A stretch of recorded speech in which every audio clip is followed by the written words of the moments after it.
Alright, why don't you take 5 before we debrief? That's okay, I am good. Sweet fancy Moses, I need to pee. This old bladder isn't getting as many miles per gallon as it used to, but I can't let it show. I need to remain in my place as the Alpha T6 male. Sounds great. Alright, go ahead with the debrief. Alright, mission objectives. I think we met the published mission objective of familiarization of the T6 seat belt. As for personal training objectives, I think we met my personal training objective of altitude control plus or minus 2,000 feet. Okay. As for the briefing before the flight, I don't think there were any issues with the brief, were there? We talked about our objectives. Except for the fact that it sucked. Back when I was flying T-38s, the briefs were a lot better. But go on. Next item. Ground ops.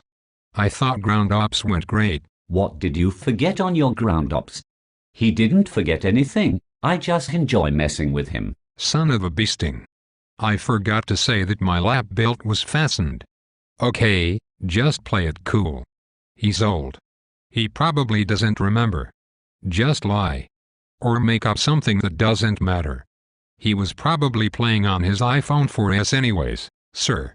I realize it now. I forgot the proper arm motion for telling the simulated crew chief who isn't depicted on the sim screen to remove the chocks. Oh my goodness. Did he forget that? I can't remember. I was playing Angry Birds, correct? You really should remember the correct arm motions to the crew chief who isn't on the screen.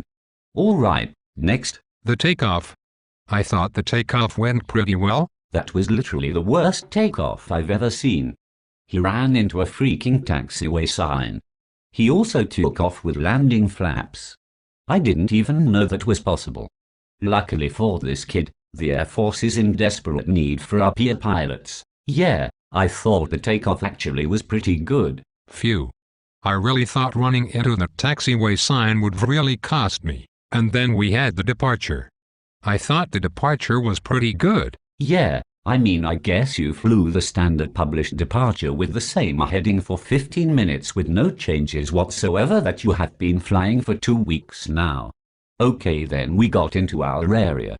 How do you think your area work went today? Well, we did our HFOP and fence and check and made our fence and call.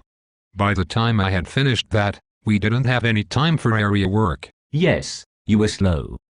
Perhaps you should chair fly more. Good job, Inspector Clouseau. I was studying for my 2 academic tests I had today. Perhaps instead I should have sat in front of the tiny mock paper cockpit that was given to me that requires tweezers to use any of the systems in my negative 3 hours of free time. You were right, sir, I should chair fly more. Well, all right, what about coming home? What did you not do right on the way back? Besides everything, of course. For a while there, he was flying upside down.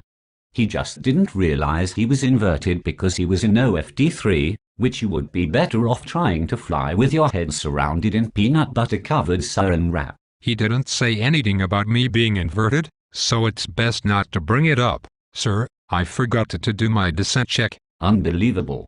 I wasn't even going to bring that up. Correct. Do you know a good acronym that could help you remember every single step before you return? No, sir, I do not. Well, just remember the simple acronym. A doctor who snorted 6 teas while eating a normal hare holds 6 dogs on Sunday. Every one of those letters represents a critical action that, if you don't do, you will fail your check ride. Of course.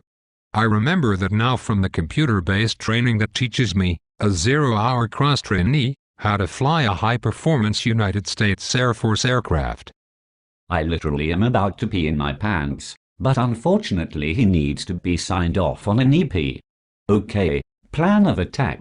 Give him an easy EP with all the setup questions so he doesn't have to ask anything. I swear, if he asks a single setup question at all, I will hire Casey Anthony as my babysitter. Alright, let's get an EP done. Son of a beasting. I am starving to death. I woke up at 4 a.m., didn't eat breakfast, and now here I am, starved to the point that Sally Struthers wants to do an infomercial for me at 10 a.m. He usually doesn't give me an EP. You are Phantom 68. You are about to rotate on 1-4 right at Randolph.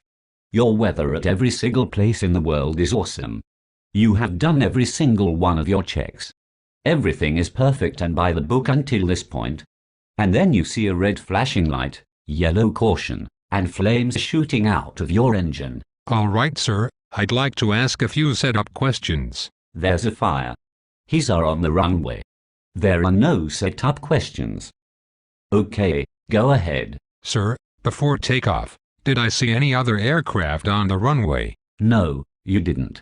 Everything, including every check, was literally fine up until you saw fire billowing from the engine. Captain Elliot got yelled at for not asking about hydraulic pressure yesterday, even if there are no indications that the hydraulics are bad. I don't want another 4293. Okay, sir, I know you said my checks were great everywhere, but do you know if I had good hydraulic pressure?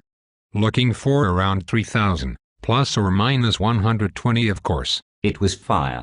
You have a fire. Your engine is on fire. By the power of Grayskull, just perform the engine fire on the ground boldface and let's get out of here. Sir, before I performed that boldface, do you know if there were any GPS predictive RAM outages?